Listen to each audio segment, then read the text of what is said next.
Et j'ai observé la vie de plusieurs et par l'aide du Saint-Esprit, beaucoup de gens qui ont des problèmes dans la prière ou bien rencontrent des difficultés dans la prière, généralement parce qu'ils font beaucoup de prières externes, pas des prières internes. Les prières externes, ce sont des prières dont l'esprit, le corps, l'âme est dirigé vers l'extérieur.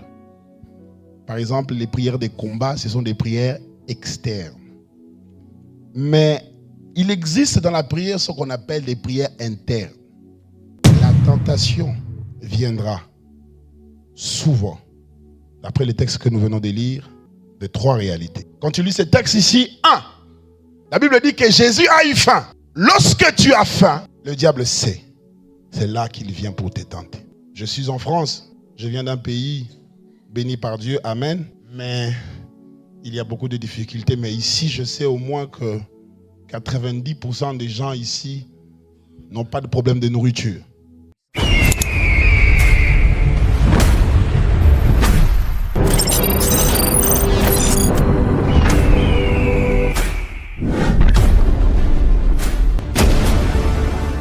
Vous bénisse. Il dit, l'homme ne vivra pas simplement du pain, mais de toute parole qui sort de la bouche. Cela veut dire que le destin d'un homme sur la terre est tracé par rapport à ce que Dieu dit. Donne-moi un amen bien.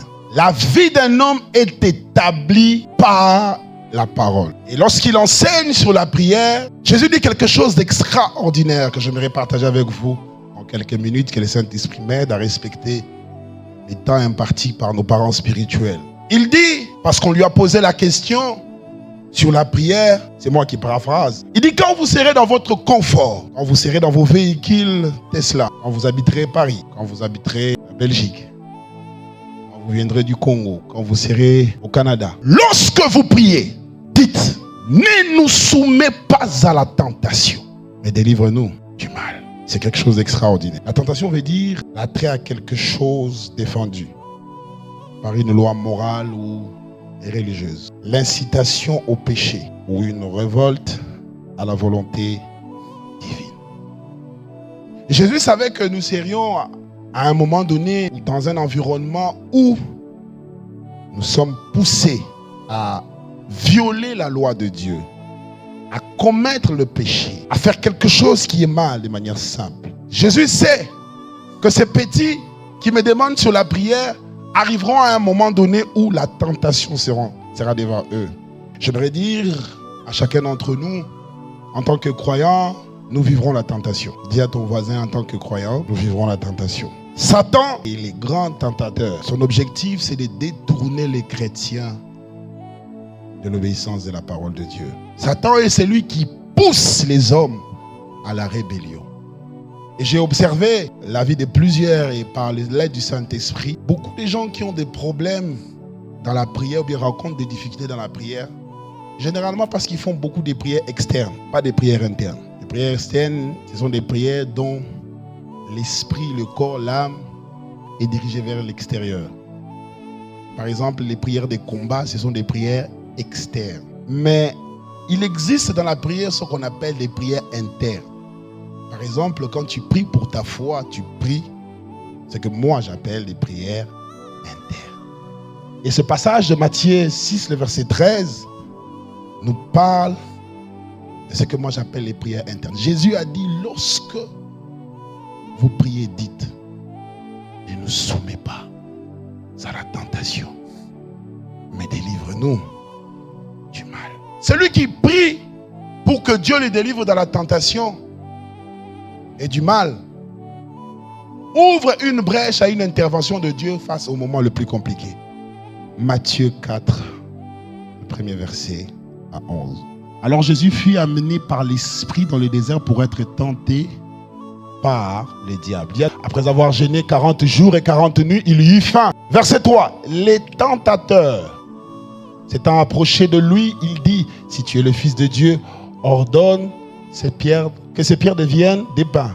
Jésus répondit, il est écrit, l'homme ne vivra pas simplement de pain, mais de toute parole qui sort de la bouche de Dieu. Le diable le transporta dans la ville sainte et le plaça le haut du temple. J'ouvre la parenthèse. La tentation viendra souvent, d'après les textes que nous venons de lire, de 3 réalités. Quand tu lis ce texte ici, la Bible dit que Jésus a eu faim. Lorsque tu as faim, le diable sait. C'est là qu'il vient pour te tenter. Je suis en France. Je viens d'un pays béni par Dieu. Amen. Mais il y a beaucoup de difficultés. Mais ici, je sais au moins que 90% des gens ici n'ont pas de problème de nourriture. Donc, Pasteur Daniel, qu'est-ce que tu es en train de dire? Nous sommes en France. Est-ce que le diable peut me tenter parce que je manque du cassoulet, du pain, du riz, des haricots, je ne sais pas quoi? Ce n'est pas de cette fin-là que je parle. Alors que j'atterrissais dans cette ville et que j'avançais là où je suis, l'Esprit du Seigneur a commencé à m'enseigner que des problèmes émotionnels peuvent être aussi traduits comme une sorte de faim.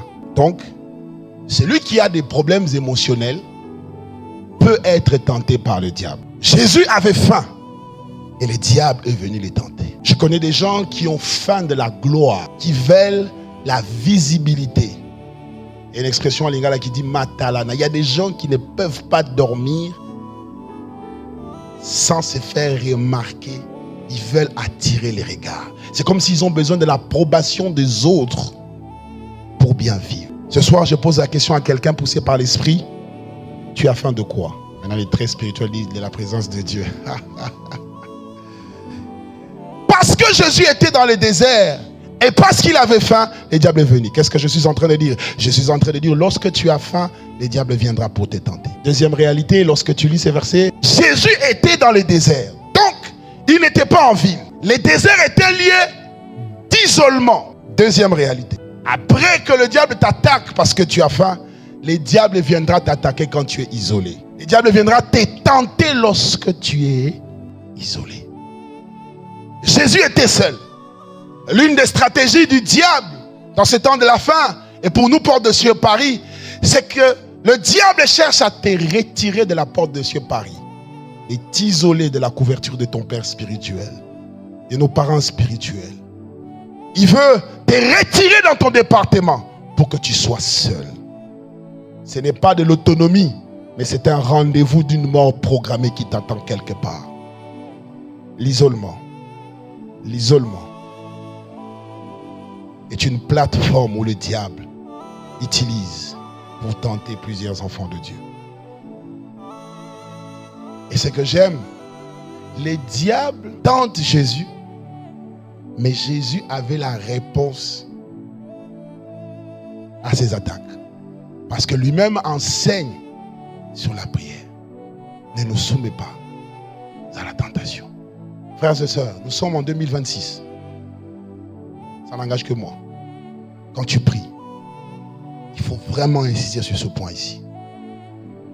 Ne nous soumets pas à la tentation. J'ai appris par des amis que certains vendent de leur virginité pour de l'argent.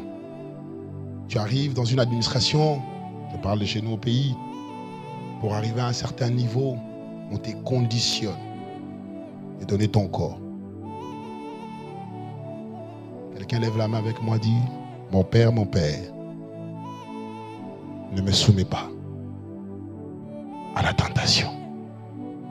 Quelqu'un peut dire, mon père, ne me soumets pas à la tentation. Do you believe this miracle? Supernatural dunamis power. Are you hearing me?